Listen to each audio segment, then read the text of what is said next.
조국혁신당의 지지율이 4.10 총선 이후 5개월 만에 반토막 났습니다.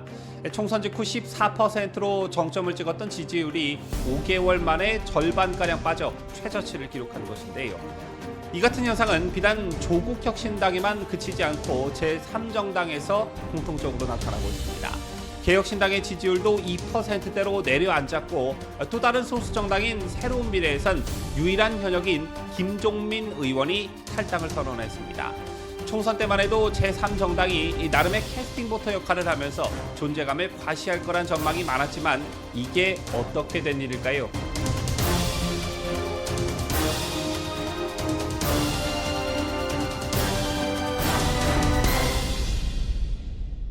시청자 여러분 안녕하십니까? 뉴스데일리 베스트 미네커입니다.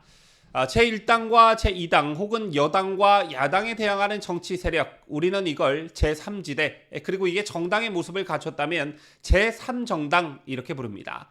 아시다시피 지난 총선에서 조국혁신당이 나름의 돌풍을 일으키며 선전했고 개혁신당과 새로운미래가 합당과 분당 과정을 거치면서 소수이긴 하지만 국회의원을 보유한 정당이 됐지요. 자, 그런데 이들 정당들이 한계점에 다다른 듯 보여집니다. 점점 설 곳을 잃어가는 모양새인데요. 자, 우선 지지율이 심상치 않습니다. 먼저 조국혁신당의 경우를 보면 조국혁신당의 지지율은 4.10 총선 이후 5개월 만에 반토막 났습니다. 지난달 30일 발표된 한국갤럽의 전화면접 방식 여론조사를 보면 조국혁신당 지지율은 7%를 기록했는데 총선 직후였던 4월 3주차 조사에서 14%로 정점을 찍었던 지지율이 단 5개월 만에 절반가량 빠져 최저치를 기록한 것입니다. 자, 그런데 이런 현상은 비단 조국혁신당에만 국한되지 않고 제3정당에서 공동적으로 나타나고 있는데요. 개혁신당의 경우 총선 이후 4에서 5% 지지율은 간당간당 유지를 했지만 지난달 30일 조사에선 2%대로 내려앉았습니다. 2%. 자, 이걸 과연 지지율이라고 말할 수 있겠는지 모르겠는데요. 그런데 같은 날 지지 정당이 없다고 응답한 무당층의 경우에는 4.10 총선 이후 최대치인 26%였습니다.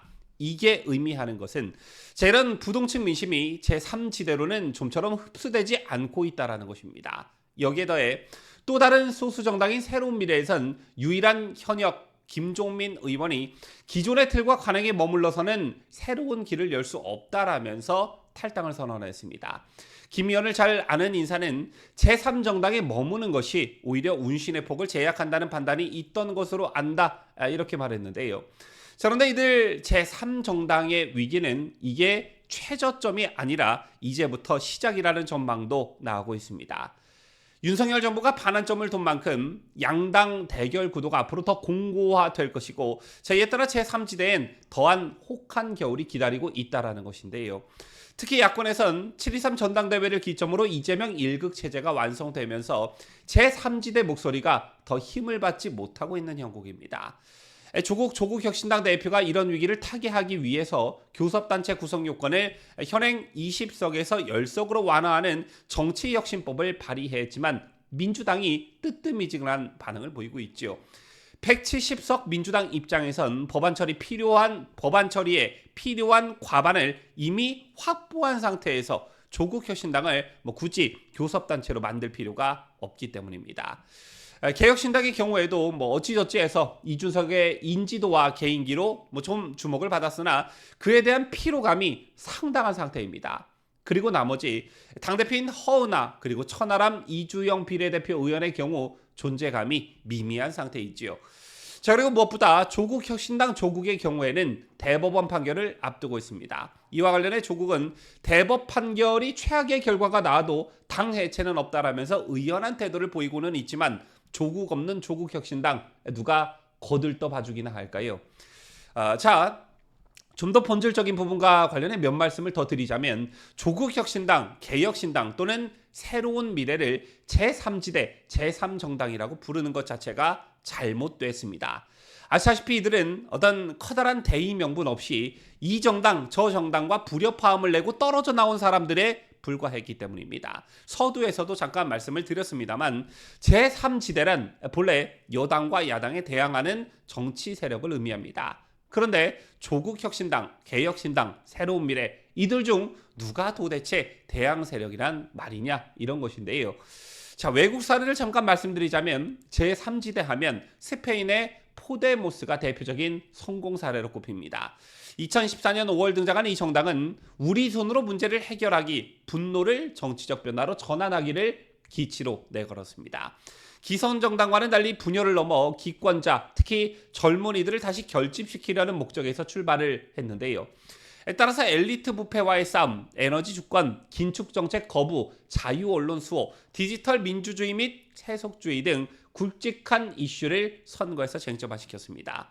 자, 이런 맥락에서 우리나라의 조국혁신당, 개혁신당 등의 제3지대 정당은 지난 총선 때부터 지금까지 뭘 기치로 내걸고 뭐를 했냐라는 것이죠.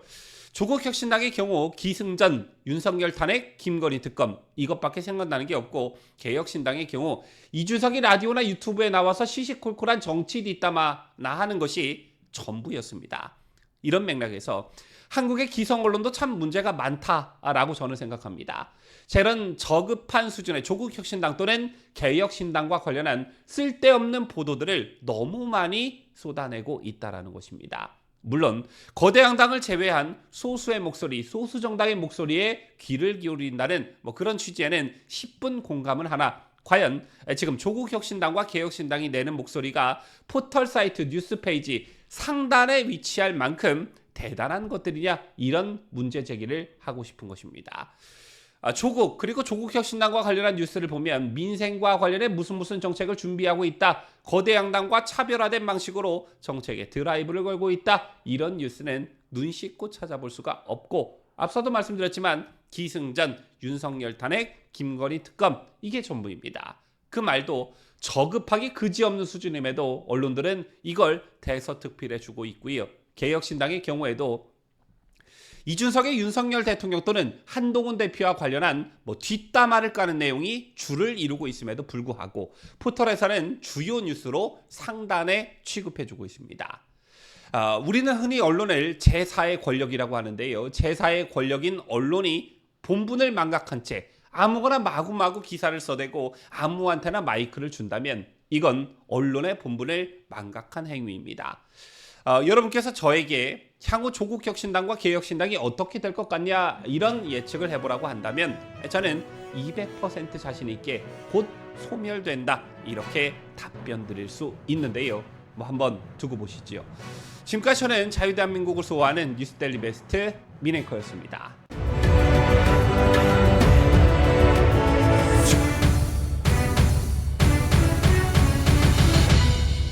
함께해요. 뉴스데일리 베스트.